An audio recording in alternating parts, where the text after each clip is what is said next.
Isang laboratory sa China ang nag-craft ng mutant na COVID-19 strain na may 100% na killing rate na kung saan ito'y ginamit nila sa humanized mice at nakakagulat na sobrang bilis na mamatay ng mga daga sa nakakatakot na strain ng isang mutant na COVID-19. Sa isang pag-aaral sa Wuhan, sinusubukan ng mga scientifico sa China ang isang mutant na COVID-19 strain na may 100% na sobrang delikado sa humanized na mga daga. Bakit ito nakakabahala? Atin itong pag-usapan, mga kaibigan.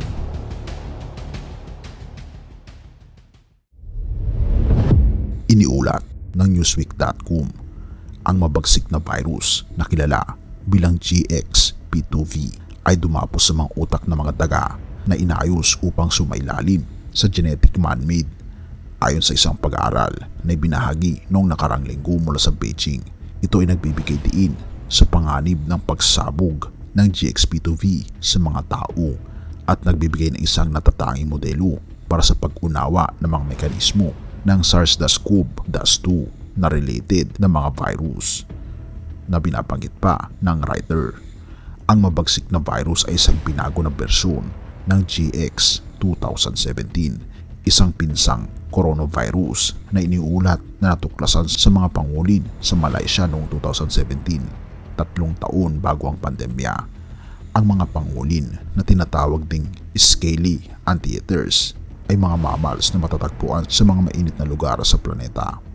Ang lahat ng mga daga na ininspeksyon ng virus ay namatay sa loob lamang ng 8 araw, na binangkit ng mga mananaliksik na isang nakakagulat na mabilis na rate ng kamatayan. Ang GXP2V ay nagdulot ng impeksyon sa mga baga, buto, mata, trakeya at utak ng mga patay na daga, at ang huli ay sapat na malubha upang sa huli ay maging sanhi ng kamatayan ng mga hayop. Sa mga araw bago sila mamatay, ang mga daga ay mabilis na nawalan ng timbang, nagpakita ng pagyuko sa kanilang postura at kumilos ng labis na mabagal. Pinakanakakatakot sa lahat, ang kanilang mga mata ay nagiging buo at puti sa araw bago sila mamatay.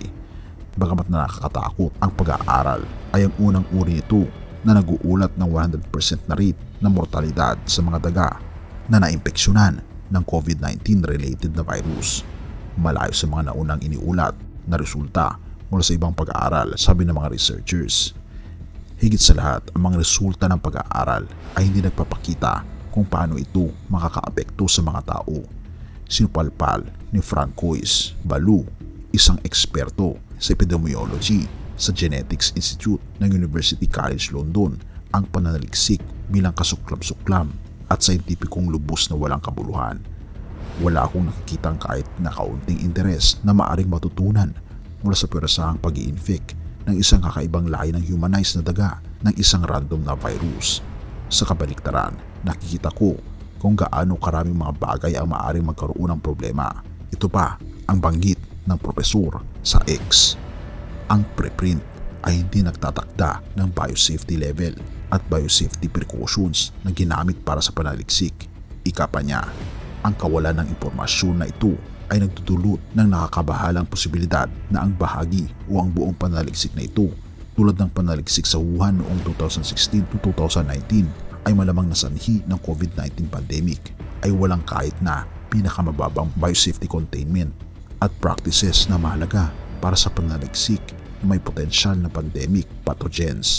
Sinang-ayunan ni Richard H. E. Bright, profesor ng chemistry at chemical biology sa Rutgers University, ang mga pangamba ni Balou sa isang salita na sumasang-ayon. Si Dr. Gennady Glinsky, isang retiradong profesor ng medisina sa Stanford, ay sumulat, ang kahibangan daw na ito ay dapat itigil bago pa maging huli. Ang pag-aaral ng 2024 ay waring walang koneksyon sa Wuhan Institute of Virology ng China na naging sentro ng mga teorya ng lab leak hinggil sa pandemya ng COVID-19. Ang mga ahensyang intelihensya ng Estados Unidos noong tag-init ay hindi nakakita ng direktang ebidensyang nag-leak ang virus mula sa lab. Bagaman hindi rin nila itinanggi ang posibilidad na nagmula ito sa ibang pinagmulan. Ang pinagmulan ng COVID-19 ay nanatiling hindi malinaw, na kung ating mapapansin, malaki ang epekto ng GXP2V sa ating planeta dahil mas marami ang mamamatay, mas marami ang magiging problema nito kumpara sa COVID-19 noong pandemya. Kaya naman, nawa ay panalangin natin na huwag ito maging malala at naway magkaroon ng malusog na bayan ang ating bansa at maging ang buong mundo. Mga Gawa 20 verse 24, subalit walang halaga sa akin ang aking buhay, magawa ko lamang ang aking tungkulin at matapos ang gawaing tinanggap ko mula sa Panginoong Hesus, ang pagpapahayag ng magandang balita tungkol sa kagandaang loob ng Diyos para sa tao. Life is short mga kaibigan. Ito ang tamang oras para ihayag natin ang magandang balita ng kaligtasan sa ating kapwa. Purihin ang ating Panginoong Diyos at salamat kaibigan sa iyong panonood. Tayo manalangin. Ama naming banal mga Panginoon naming Diyos, kami po'y lubos na nagpapasalamat sa inyo Panginoon sa inyo pong pagmamahal sa amin. Salamat po Panginoon sa inyo pong pag-iintindi sa pagbibigay po sa amin Panginoon ng aming mga pangangailangan. Tulungan po Panginoon ang inyong bayan at ang buong mundo na naway wala na pong pandemya na darating. Kayo po Panginoon ang aming fortress at nilalapitan ngayon. Salamat po Panginoon sa pag-aalaga sa amin at sa paghahanda sa amin sa malapit na po ninyong pagdating. Purihin ka o aming Panginoong Diyos at patawarin po kami sa lahat ng aming pagkukulang at pagkakasala. Pagkat ito ay aming samot hiling sa matamis na pangalan ng aming Panginoong Hesus. Amen.